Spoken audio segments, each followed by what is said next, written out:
Tem uma conversa agora com o presidente da República, Jair Bolsonaro.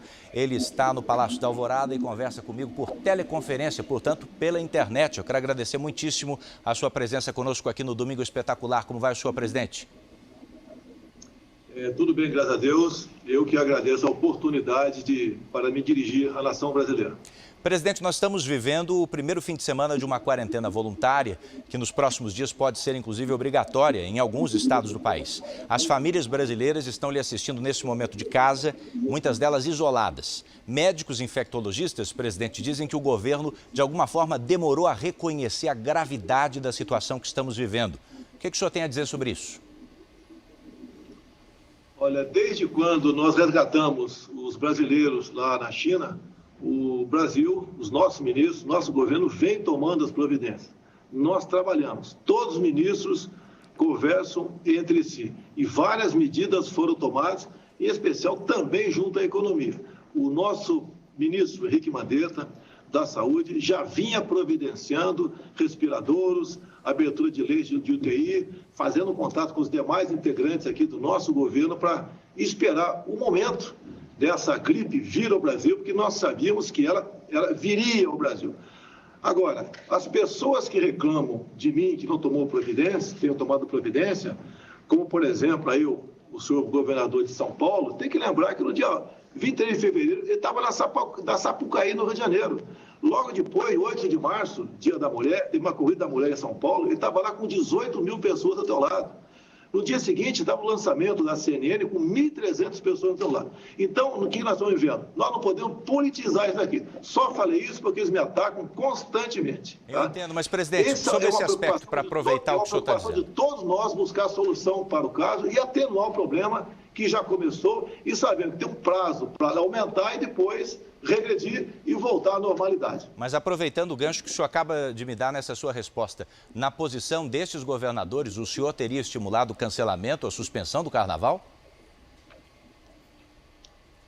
Eles poderiam ter proposto isso. Agora, imagine, né, uma decisão minha nesse sentido. Primeiro, o custo que não seria, dado que já estava envolvido em despesa, em tudo no Brasil todo. Obviamente que eu não seria respeitado. Eu acho que trairia no ridículo essa imposição. Agora, deixa bem claro, não temos que entrar em pânico. Isso nós vamos viver. Quando você não pode comparar Brasil com a Itália, eu pergunto a você, você sabe quantos habitantes temos por quilômetro quadrado na Itália? São 200 habitantes por quilômetro quadrado. Na Alemanha são 230 habitantes, no Brasil 24. Há uma diferença enorme entre esses países. Mais importante que a economia é a nossa vida. Mas nós não podemos extrapolar na dose, porque com o desemprego aí acontecendo, a catástrofe será maior. Mais ainda, o número de pessoas que morreram de H1N1 no ano passado foram na ordem de 800 pessoas. A previsão é não chegar a essa quantidade de óbitos no tocante ao coronavírus. Presidente. Então, tem certos números que temos que levar em conta. E essas crises, esses vírus acontecem ao longo do tempo, no mundo todo. Então, calma, tranquilidade, não levar pânico à população, não exterminar empregos, senhores governadores. Sejam responsáveis, sejam responsáveis. Espero que não queiram me culpar lá na frente pela quantidade de milhões e milhões de empregados na minha pessoa. Estamos fazendo a coisa certa, observando protocolos e com tranquilidade. Eu entendo que é justamente por isso que essa entrevista é importante, para ouvir também a sua parcela de responsabilidade, já que os governadores não estão participando aqui dessa entrevista. Por isso mesmo eu queria entender nessa preocupação de empregadores e de trabalhadores sobre as próximas semanas, que medidas efetivas o governo federal anuncia ou pode anunciar para manutenção de empregos. Eu vejo governadores estimulando que não se corte água, não se corte luz. Quer dizer, diante de um quadro pior que pode aparecer e que, segundo o seu ministro da Saúde, de fato virá, quais são as medidas do governo federal nesse campo trabalhista? Trabalhista, junto à equipe econômica, o não recolhimento do Simples, a parte que compete à União, linhas de crédito, Nós estamos adiantando as 2 parcelas do 13º do pessoal do INSS para aposentados e pensionistas. A Caixa Econômica Federal e tem uma linha de crédito enorme também no mesmo sentido, com juros mais baixos. Então, essa série de medidas, tá, vão fazer alguma diferença. O senhor trabalha com alguma projeção de números? Diferentes organizações, algumas financeiras? Eu não trabalho, não interfiro no trabalho do Luiz Mandetta, o nosso ministro da Saúde, tá? Eu vejo os números que partem de lá, dessas projeções, eu estou achando que é um exagero nisso aí. E nós temos que levar em conta a situação daquela pessoa.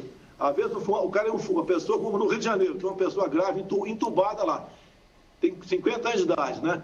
Desde os 12 era um fumante inveterado. Então, qualquer problema que ele adquira, tá, vai ser uma catástrofe para a vida dele. Não há a menor dúvida isso daí. Me permita emendar a pergunta que fiz agora há pouco sobre as comunidades em situação de risco, como favelas, áreas mais pobres. Do Rio de Janeiro chegam informações agora dos primeiros casos confirmados na Cidade de Deus e em outras comunidades. Qual o papel que o governo federal pode desempenhar nessa questão?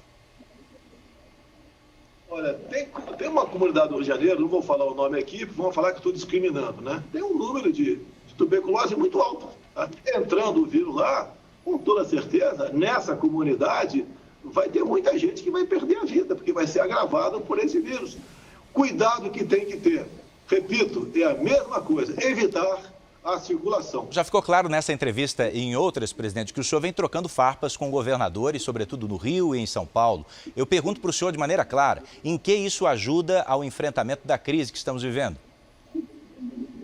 Primeiro, você não me vê atacando nenhum governador, nenhum, zero. Eles que me atacam constantemente. Fogem da sua responsabilidade e atacam o governo federal. O senhor chamou deles de lunático? Por parte deles, que não começou agora, não. É desde o início do ano passado que eles me atacam. Assim como a grande mídia, com raras exceções, me ataca constantemente. E digo mais, brevemente, né, o povo saberá que foram enganados por esses governadores e por grande parte da mídia nessa questão do coronavírus. Já que estamos no ambiente político, o senhor percebeu ao longo dessa semana panelaços a favor do governo, contra o governo. O senhor disse que considera essas manifestações democráticas e as respeita, mas eu gostaria de saber de sua parte, o que de concreto o senhor pensa em fazer para resgatar a confiança daquela pessoa que não está concordando com a sua postura diante dessa crise? Não estou preocupado com a minha popularidade, se vou estar bem ou não. Até porque ninguém acredita em pesquisa no Brasil, não estou preocupado com isso. Esses panelaços foram incentivados, né, antes de acontecer, pela Globo. A TV Globo botou várias vezes no ar dizendo que naquele dia, no dia seguinte, teve uma manifestação contra o presidente Jair Bolsonaro, endossada pela revista Veja, que fez campanha também, entre outros órgãos de imprensa. É uma campanha deslavada, é uma campanha descomunal, absurda, contra o chefe de Estado, que simplesmente, né, teve a coragem de cortar a propaganda dessas grandes empresas. Acabou a mamata para eles, querem me tirar de qualquer maneira. O nosso governo, com todo respeito, né, tem um time de ministros que eu duvido que tivemos isso no passado, podemos ter no futuro com alguém do perfil diferentemente do meu. Então, a grande mídia, governadores, de olho na minha cadeira, se puder antecipar a minha saída, eles farão isso daí, mas da minha parte não terão oportunidade disso. Nós vamos continuar fazendo o nosso papel. Não é discutir quem está bem ou quem não está bem diante de panelaços armados pelo sistema Globo. Se for armar um panelaço, se alguém quiser armar um panelaço contra a Globo à noite, o Brasil vai se transformar aqui numa caixa de som. Tá? Exatamente diferente do que eles pregam, acontece com o meu governo. Estamos fazendo o nosso trabalho despreocupados com a minha popularidade. A minha popularidade é o que menos interessa. Eu quero, se Deus quiser, no futuro, entregar um Brasil muito melhor para quem me suceder do que eu peguei em janeiro do ano passado. Me permita trazer de volta o assunto para essa crise, para a pandemia que estamos vivendo. Vamos falar da vida das pessoas. O senhor falou aqui sobre os receios em relação a desabastecimento. O que o governo federal tem feito para enfrentar isso, para lidar com isso? É se preparando, como? Comprando equipamento hospitalar, fazendo videoconferências, conversando. Daqui a pouco eu tenho hoje, domingo, uma videoconferência com o governador, com o prefeito de 20 grandes cidades, ao lado do ministro da Saúde, vendo o que eles precisam. Estamos fazendo um contato direto com os prefeitos, porque é lá é que o povo vive, e não na fantasia de alguns governadores. Então, esse é o nosso trabalho, e acalmar a população. Evitar que o pânico chegue no meio da população, porque as consequências serão dramáticas, serão trágicas. E, no momento, já temos um problema. Os governadores são verdadeiros exterminadores de emprego. Parte dos governadores deixam claro, estão exterminando emprego no Brasil. Essa é uma crise muito pior do que o próprio coronavírus vem causando no Brasil e pode causar ainda. Para a gente concluir a entrevista, já agradecendo mais uma vez por o senhor estar conosco aqui nessa noite de domingo, no Domingo Espetacular, qual é a mensagem que o senhor envia ao brasileiro diante desse crescimento exponencial do número de casos? Olha, fé, quem acredita em Deus, orações, tá? Vamos ter paciência, calma, isso passa, não tem como evitar, no momento, não tem vacina, não tem remédio, se bem que, meus parabéns ao Hospital Beto Einstein, que está aqui tomando providências, né, no sentido de avaliar a eficácia da cloroquina nos portadores da Covid-19. Parabéns, se me permite aqui, a indústria farmacêutica Apsen, que produz o hidroxicloroquina, que pode ser o remédio para isso, que disponibilizou toda a sua produção gratuita para atender os necessitados do Brasil. Meus agradecimentos aos laboratórios químico-farmacêuticos do Exército e da Aeronáutica, que vão começar a produzir mais equipamento para enfrentar esse problema. Se bem que, deixa bem claro, está faltando esse remédio nas farmácias e eles são usados para combater a malária, a artrite e lúpus. Então, pessoas com esse problema estão com ausência desse remédio.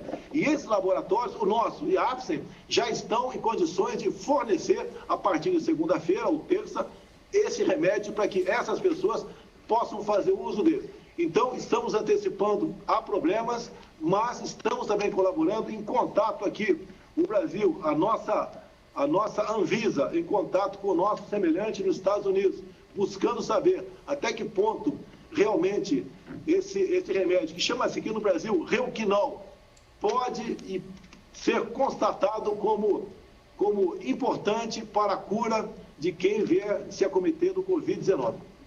Obrigado pela entrevista, presidente. Obrigado.